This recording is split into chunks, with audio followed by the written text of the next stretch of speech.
欢迎来到巴巴娱乐呀频道，请订阅频道，所以大家不要错过当天最热门的新闻。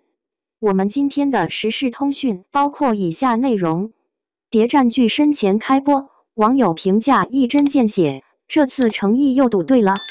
1939年，日本特高科汪伪76号军统三方势力汇聚在上海码头，他们的目标是第一个人。前线叛逃人员曲文志，只不过日本势力想从他那儿拿情报，军统则是奉命锄奸。关键人物登场，枪声四起。只是他们不知道，还有第四方势力在暗处潜伏，那就是法兰西银行的少东家云鸿深成义士。码头上被众星捧月的那个人，压根不是曲文志。真正的叛徒早就被日本人暗中送了出去。云鸿深一招浑水摸鱼，留他们在那里狗打狗，自己则带人前往附近酒店瓮中捉鳖。好巧不巧，遇上前来锄奸的军统人员文业明影视，两个人剑拔弩张，打斗的过程中暴露了行踪，引来了保镖，只好落荒而逃。如此一来，曲文志被转移，云鸿深的潜伏身份也被曝光。原来法兰西银行表面上跟日本人合作，背地里行长云木之王敬松氏却让小儿子云鸿深暗中跟踪日本特工子爵。云鸿深的这一次行动暴露了自己的行踪，引起了日本人的怀疑，父子俩也处于危险之中。是危机也是转机，云家父子来了一招将计就计，成功请君入瓮。他们先是查到了叛徒藏身的地点，再是借着办酒会的名义，想要把人带走。子爵也瞅准了这个机会，给云木之的雪茄、水杯都涂了毒，云鸿深更是被他们用麻醉药倒。正当子爵放下戒备，准备庆祝的时候，云鸿深带着同伴闯进他的房间，控制住了在场所有人。原来他们早就留了后手，云鸿深中了麻醉是真，只不过是用来麻痹他们。另一边，叛徒曲文志已经被军统杀死，可在这之前，他已经将情报交给了子爵，而子爵自知没有胜算，在云鸿深进屋的当下，就秘密服毒，最后毒发身亡。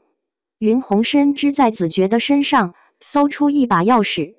云鸿深回到家，却看到满屋的白绫，还有一项，云木之真的死了。还好，假死，吓了我一大跳。云木之是我党潜伏的地下工作者，身份暴露后将计就计布下这个假死的局，好趁机脱身。谁知风云再起，日本拿到子爵给的情报，制定了新的作战方案。值得庆幸的是，这份方案被人窃取，落到了情报贩子八哥手中，现在正待价而沽。云鸿深几经周折找到了八哥，提出想要买他手里的情报，关键时候被日本人打断。云木之得知云鸿深擅自行动，斥责的同时又不免担心。云鸿深和他一样，有着爱国救国的理想，他和上线提出此次事件结束就正式发展它。只可惜这天还没到，就遇到了意外。八哥的女儿被日本人抓住，他们想要用她做饵，抓到潜藏的抗日力量，云鸿深就这样被骗了去。云木之机警，觉得情况不对，可他又没有办法和组织联系，担心会有更多同志为了这份作战方案牺牲。他最后决定以牺牲自己的方式警醒暗处的同志们，希望他们察觉情况不对，及时撤退。那天晚上，云鸿深按照八哥提供的时间、地点准时静候。时间一到，就有暗处的狙击手向自己开枪。云鸿深没有中枪，云木之却被射中了胸口，就连管家也没能幸免。就这样，云木之死在了云鸿深的怀里，而他还没有说出口的真相也随他去了。云鸿深背负丧父的悲痛，逃开日本人的追捕，前往日军的下一个目的地，也是他的家乡长沙。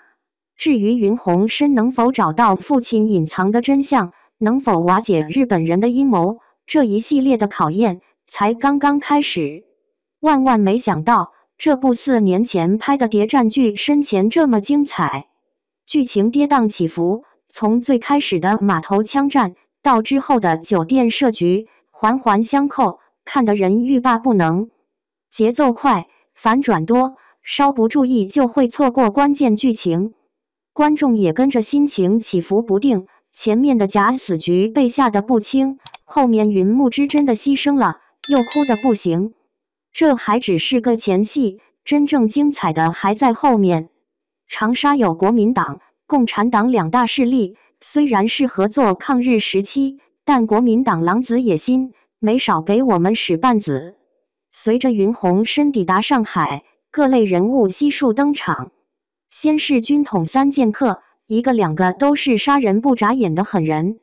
还有潜伏的我党同志，除了云木之的上线，他的大儿子云鸿奇也早早加入共产党，只不过对外的身份只是云家大少爷。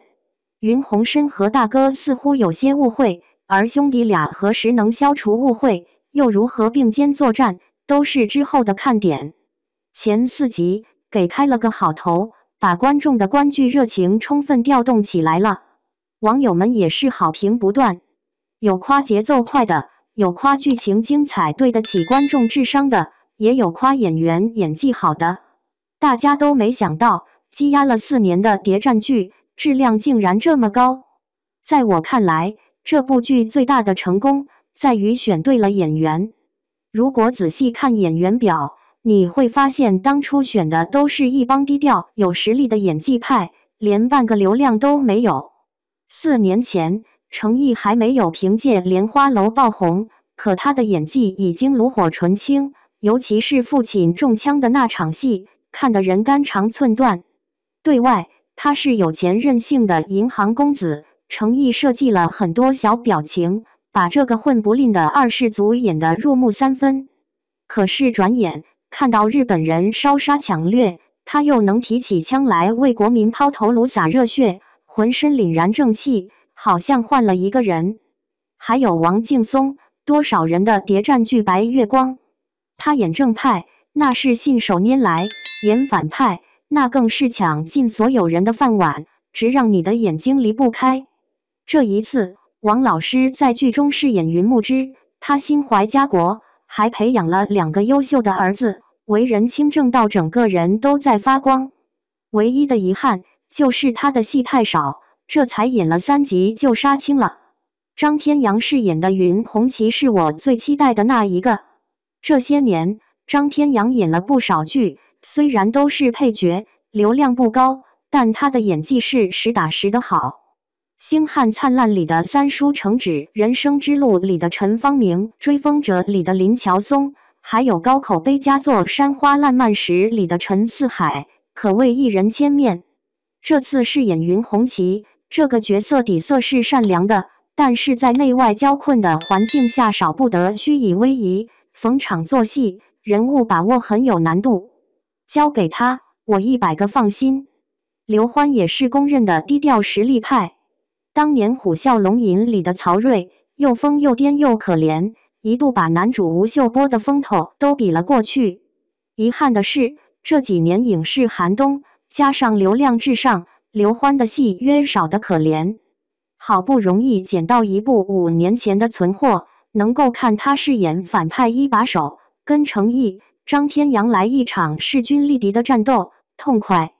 女主有眼饰演，从目前放出的内容看，女主有勇有谋，敢爱敢恨，不是传统谍战剧里的拖油瓶。几场动作戏行云流水，影也都完成得很好，期待之后更精彩的表现。大家熟悉的何中华，这一看就是好人阵营的，还有许多见过但叫不出名字的熟脸演员，看着贼亲切。事实证明，好的作品经得起时间的检验。这部身前积压了4年之久，可是刚开播就拿下了同时段的收视第1。这离不开扎实的剧本、优秀的演员，更离不开所有剧组人员的共同努力。身前最难得的是守住了谍战剧的初心，没有花里胡哨的妆造，没有降至如同过家家的剧情，更没有外挂般的金手指。这是对历史的珍视和再现。在那些不见天日的日子里，有这样一帮心怀大义的前辈，负重前行。